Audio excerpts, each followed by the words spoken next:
Olá, muito boa tarde. Chama-se O Núncio Português e aborda o percurso biográfico de Dom Manuel Monteiro de Castro. A obra é da jornalista Rosário Lira, que está connosco e com quem iremos conversar dentro de minutos. Antes, ficam os temas da atualidade religiosa. Alegrai-vos e exultai. A santidade como caminho para a felicidade está no centro da terceira exortação apostólica, assinada pelo Papa Francisco.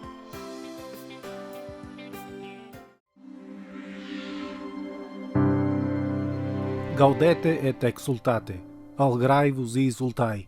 É com estas palavras que começa o novo documento do Papa, no qual Francisco propõe um modelo cristão de felicidade como alternativa ao consumismo, à pressa e à indiferença face ao outro, por um mundo mais humano e por uma vida mais santa.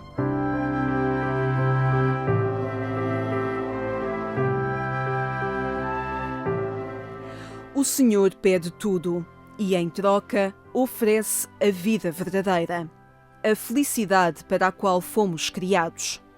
Quer-nos santos e espera que não nos resignemos com uma vida medíocre, superficial e indecisa.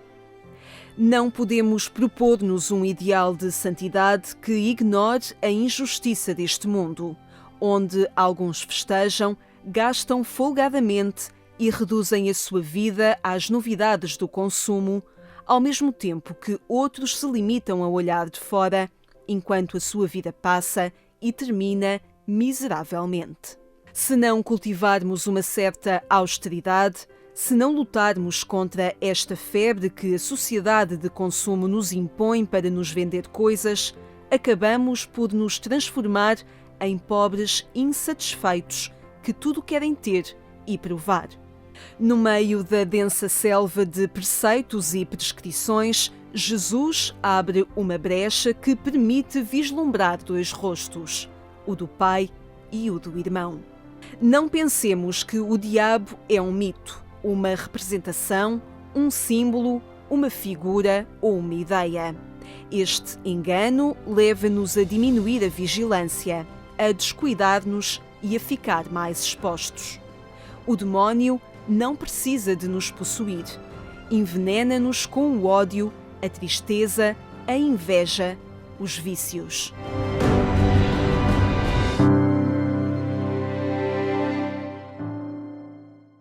A guerra na Síria continua a semear episódios de morte e de crueldade. O Papa Francisco ergue a sua voz em defesa das vítimas. Giungono dalla Siria notizie terribili di bombardamenti con decine di vittime, di cui molte sono donne e bambini. Notizie di tante persone colpite dagli effetti di sostanze chimiche contenute nelle bombe.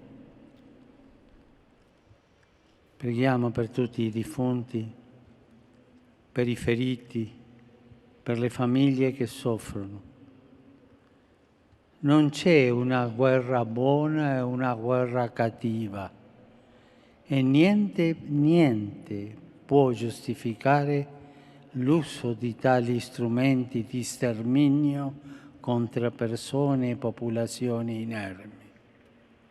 Preghiamo perché i responsabili politici e militari scelgano l'altra via, quella del negoziato, la sola che può portare a una pace che non sia quella della morte e della distruzione.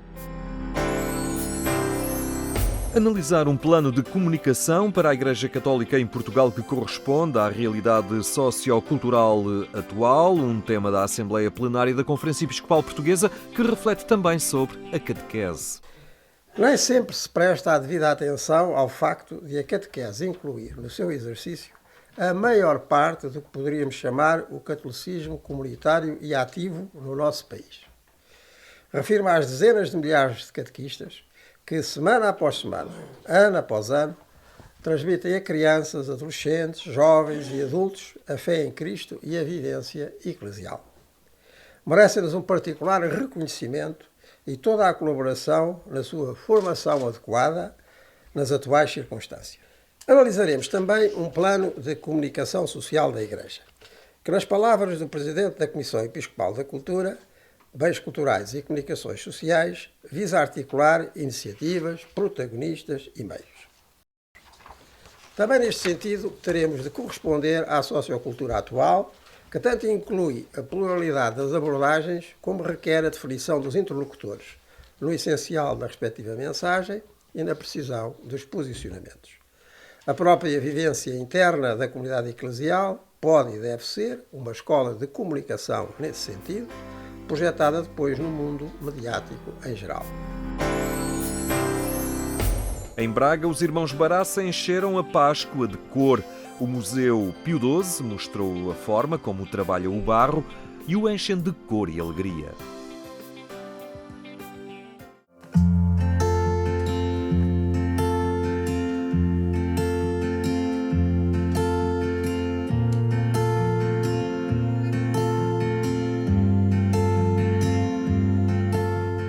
Aqui os irmãos Baraça trabalham muito a cor e uma cor viva em muitas das suas figuras. A tradição desta família nasce mais tarde um bocadinho, começa em 1904, quando nasce a Ana Baraça. Esta senhora foi trabalhando do jeito que pôde, figuras bucólicas da vida natural, carros de bois, pombinhas, até assobios.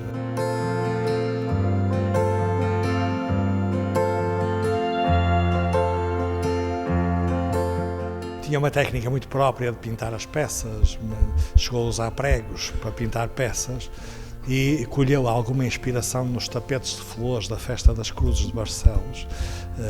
Algumas asas dos galos de Barcelos pintados por esta senhora faziam lembrar esses tapetes das flores da Festa das Cruzes de Barcelos.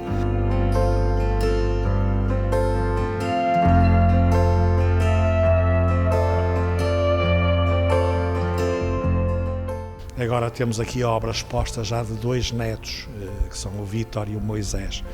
É muito colorida, este trabalho é muito colorido, portanto, é menos, em termos de cor, é muito mais variado do que a família Ramalho, cada um no seu estilo, com a beleza que cada estilo tem, não estou a comparar nem a pôr nenhum acima do outro, mas tem mais esse tom. Sobretudo os galos, que são típicos deles, têm uma vivacidade, um movimento e uma cor absolutamente impressionantes, trabalham com cores vivas em muitas das peças.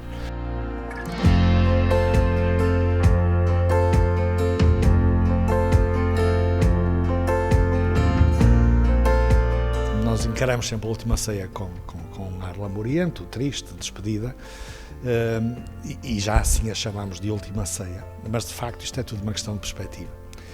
Uma outra possibilidade de leitura é, não estamos na última ceia, mas na primeira, porque é a partir daqui que se começa a celebrar a Eucaristia. E esta última ceia também pode ser vista não como uma despedida, mas como um modo encontrado por Jesus para a presença. E vista assim, tem todo o motivo para ser festiva. Tem todo o elan para nos trazer música, para trazer dança, para trazer festa.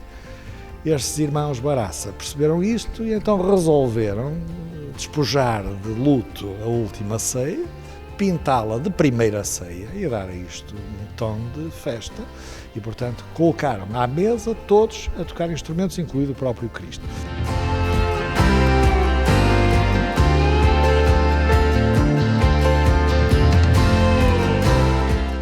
Numa das ceias é o Cristo que tem a batuta, que põe os músicos todos a funcionar. Noutras ceias, com o mesmo colorido festivo, Cristo executa também um instrumento musical, toca um instrumento musical como os outros apóstolos que estão à mesa, portanto, todos envolvidos na mesma dinâmica e num espírito de grande comunhão e de grande alegria à volta da mesa.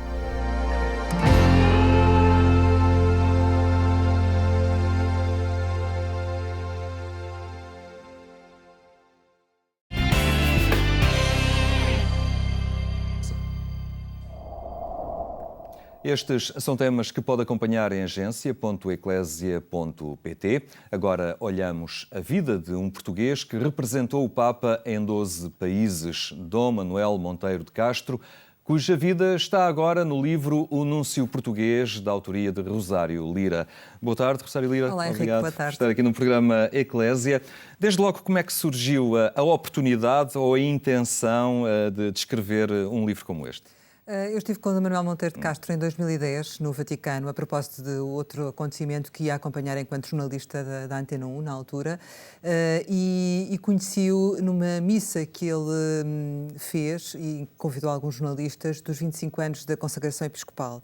Essa missa foi feita nas catacumbas da Basílica de São Pedro. Recordo que na altura ainda João Paulo II, lá estava o túmulo dele, ainda não tinha sido trasladado, portanto, nessa altura fiz-lhe uma entrevista e percebi que era uma pessoa com uma história de vida riquíssima e que não era conhecida em Portugal.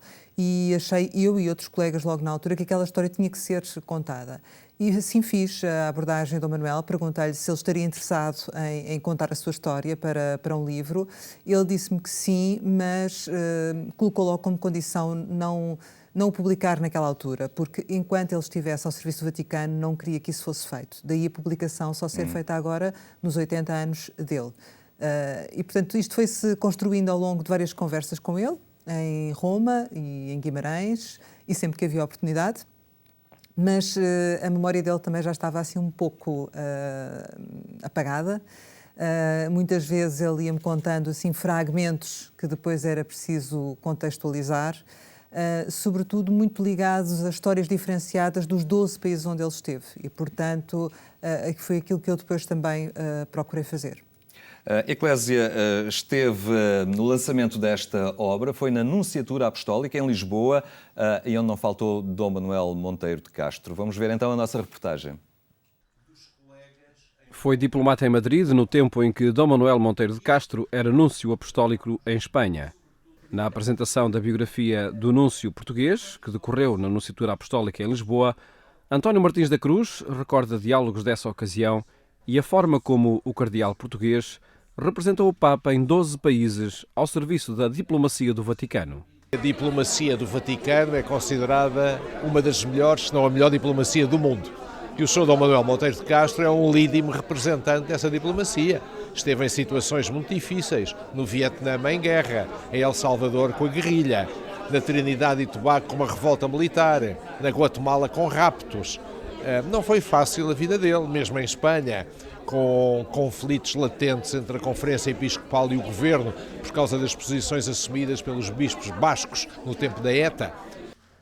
Latitudes diferentes para uma diplomacia que tinha duas determinações. Soube sempre, primeiro, defender os pontos de vista do Vaticano, que são importantes para a Santa Sé e são importantes para nós cristãos, mas também equilibrar as posições entre os bispos. Porque, como ele diz numa frase citada na biografia, ele era ao mesmo tempo o representante do Papa para a Igreja local e o embaixador do Papa para com os governos. E foi com estes dois chapéus que ele sempre orientou a sua vida dentro dos princípios da cristandade. Por ocasião da celebração dos 80 anos de vida, a publicação da biografia do núncio português é uma homenagem a um percurso diplomático que nunca esqueceu as suas raízes lusófonas. Quando era Ministro dos Negócios Estrangeiros, impus-lhe as condecorações da Grande Cruz da Ordem de Cristo, que é a condecoração mais alta que Portugal tem. E isso foi um ato simbólico, uma condecoração atribuída pelo Presidente da República e que solicitou-me para eu entregar, e era, já nessa altura, o reconhecimento de Portugal pelo trabalho excepcional que o Sr. Dom Manuel teve pelo mundo fora, nunca se esquecendo que era português. E isso era para nós todos um motivo de orgulho e muito importante para o país. A obra O Núncio Português, editada pela Lucerna, foi apresentada com a presença de Dom Manuel Monteiro de Castro e decorreu na Nunciatura Apostólica em Lisboa, o ambiente diplomático que marca as páginas deste livro. Este é um homem que representou o Papa em países muito sensíveis, desde logo o Vietnã, El Salvador. Daí uma experiência também neste trabalho de diplomacia do Vaticano muito rico.